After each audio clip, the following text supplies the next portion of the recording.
Ready for a deep dive into a story that's like thousands of years old but still feels super relevant today? Oh, absolutely. We're talking about Achilles. Yeah. And not just, the whole Achilles heel thing. Right, right. We're going deeper Yeah. into what made this legendary figure, well, tick. What's fascinating about Achilles is that his story, it's not just about him being this great warrior, right? It's because it grapples with these like universal themes. Totally. Destiny versus free will, How much control do we really have? The weight of friendship, the price of revenge. It's like stuff we still deal with. Oh, for sure. It's like, don't we all want to think we're masters of our own destiny? But then life happens. Exactly. And it makes you wonder, like, how far would you go for, say, your best friend? Achilles' story, it really puts those questions front and center. It's true. And it all goes down against this epic backdrop, the Trojan War. Ah, the Trojan War. I mean, you're talking about the ultimate battle, sparked by love, betrayal, and, well, we can't forget Helen of Troy, right? Oh, yeah, the face that launched 1,000 ships. Exactly. It's easy to kind of get lost in all the drama and fighting, but when you boil it down, it's this huge clash of egos and empires. Right. And right in the thick of it, you've got Achilles, this, like, almost mythical figure. Yeah, and here's the thing. Even though he's a demigod, right, born to a sea nymph, a king, all that, he's still relatable. That's what gets me. He's got superpowers, yeah, but he's also dealing with stuff we've all felt. Rage, grief, the need to prove himself. That human element, it's what makes his story so powerful. See, that's what I love about mythology. It's not just gods and monsters. It's like this reflection of ourselves, Absolutely. even in these crazy, larger-than-life stories. Yeah. Okay, so Achilles, demigod, warrior. Yeah. But he wasn't, like, born invincible, was he? What's the deal with this whole Achilles heel business? Well, that's where the human element really comes in, Okay. So the story goes, his mother, Thetis, she dips him in this river, the river Styx. Right, to make him immortal. Exactly. Problem is, she's got to hold him somewhere while she does it right. And that somewhere, his heel, Oh. and bam, just like that. Even a demigod's got a weakness. Oh. Makes you think, right? Big time. What's our Achilles heel, We all have that one thing. But hold on. Didn't prophecies play a big part in Achilles' life, too? Like his whole destiny thing? Oh, absolutely. From day one, he's given this choice. Live a long, comfy life, but be forgotten. Boring. Right. Or die young in a blaze of glory.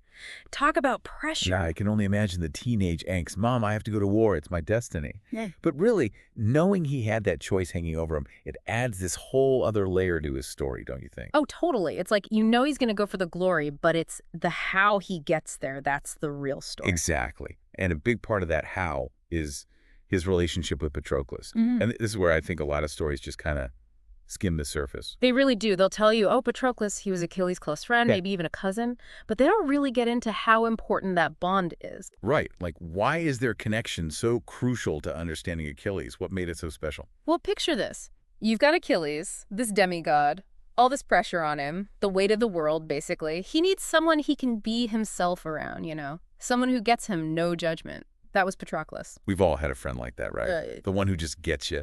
No explanation needed. Precisely. And for Achilles, that bond with Patroclus, that was everything. It's the emotional core of his whole story. Wow. Okay, so we've got destiny, we've got this deep friendship, but then things get really complicated, don't they? They do. What about this whole incident with Briseis? Ah, yes, precise. Now, this is important because it shows us Achilles is capable of, well, let's just say some serious anger. Even before Patroclus dies. Oh, yeah. Yeah. See, Achilles, he captures Briseis during the war. She's like a prize, a spoil of war, all that. Okay. But then Agamemnon, the leader of the Greeks, he decides he wants her. Wait, he just takes her. Pretty much. Oof. I could see why Achilles would be mad. That's cold. Oh, he was furious. Felt totally disrespected.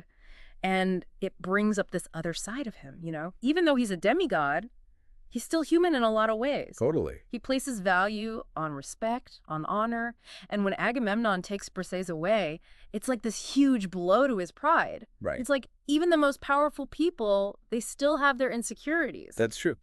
So how does this Briseis thing play out? Well, Achilles, he's so ticked off, he refuses to fight for the Greeks anymore. What? Seriously? Yep. He's basically like, fine, let's see how you handle things without me. Which, Yeah. as you can imagine, throws the whole war into chaos. Talk about a power move. Right.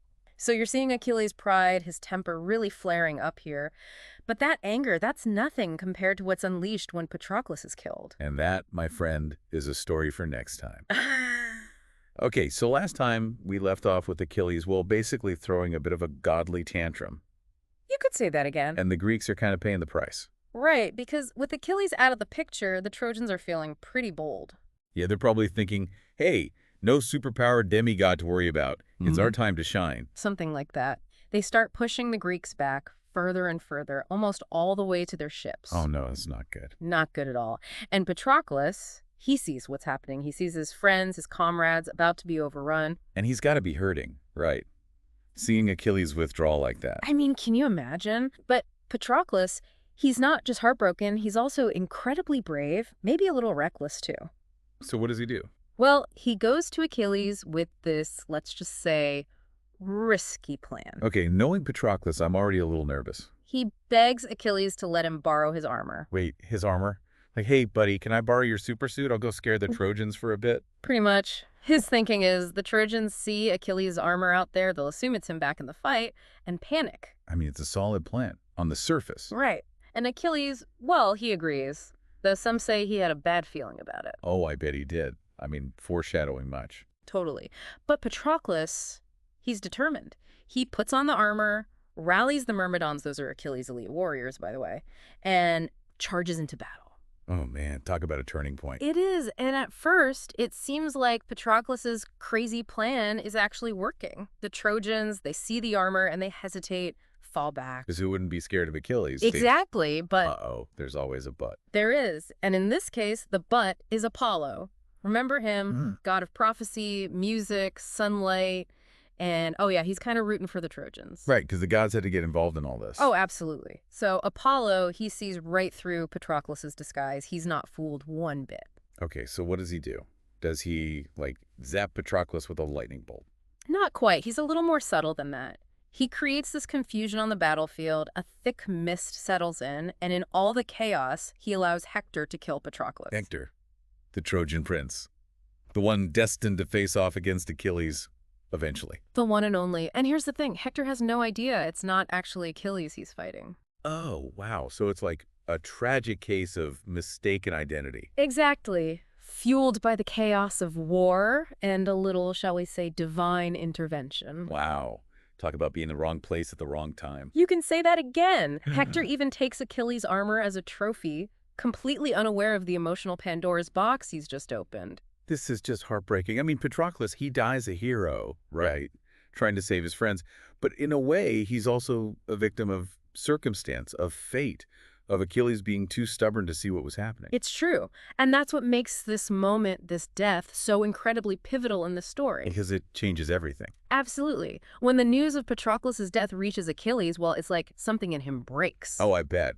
This isn't just anger over a stolen prize anymore. This is, well, it's grief on a whole other level, right? I mean, we've talked about Achilles' rage before, right? Like when Agamemnon took Briseis. Right. But that's got to pale in comparison to what he feels now, right? Oh, absolutely. This is different. This is, well, if you've ever loved and lost someone, you can kind of relate, even if it's not, you know, on this epic scale. Right. This is pure grief, pure anguish. And Homer, in the Iliad, he nails it. He captures the rawness of Achilles' grief so, so powerfully. It's like all that anger he felt before, it was almost external, you know. But this gets deep. Exactly. It's not just about a stolen prize anymore. It's about losing Patroclus, his closest companion, the one person who truly got him. And there's this overwhelming guilt, too. Oh, I bet. Because if he hadn't been so stubborn, if he'd just listened to himself, maybe. Right. Maybe Patroclus would still be alive. In Achilles, he knows that. He can't escape that thought. It eats at him. The guilt, the grief, it transforms him. He becomes obsessed. Obsessed with what? Revenge, making things right, even if it's through, well, bloodshed. So does he just, like, snap, go on a rampage? It's more than that. He does reconcile with Agamemnon, gets Briseis back. It's almost an afterthought. Yeah. Vengeance for Patroclus. That's all that matters now. It's like he's made a choice. The choice the prophecy laid out for him. Exactly. He's chosen a short, glorious life. And in the Iliad, there's this line, it still gives me chills. Achilles says, the gods themselves can't recall their gifts. Like he's made his bed and now he has to lie in it, even if it destroys him. So he just throws himself into the fighting. He becomes the fight. He's an unstoppable force, cutting through the Trojan ranks like a man possessed. Driven by grief and rage. Exactly. And everyone on that battlefield, they know it's building toward that confrontation. Achilles versus Hector. The duel of all duels. So how does it go down? I mean, we all know the ending, right? But the way Homer describes it, Hector, he knows Achilles is coming for him. He's terrified, but he doesn't back down. He stands his ground, fights bravely. But against Achilles in this state. It's hopeless. Achilles, he's fueled by a grief so powerful, so raw. It's like there's no stopping him. He kills Hector. And that's it, right?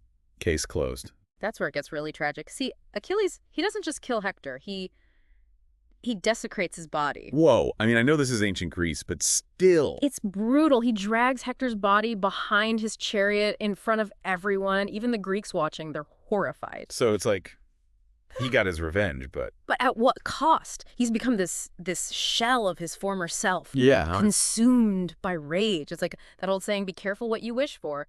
That's Achilles right there. Because Patroclus isn't coming back. Nope. And Achilles. He's left. Empty.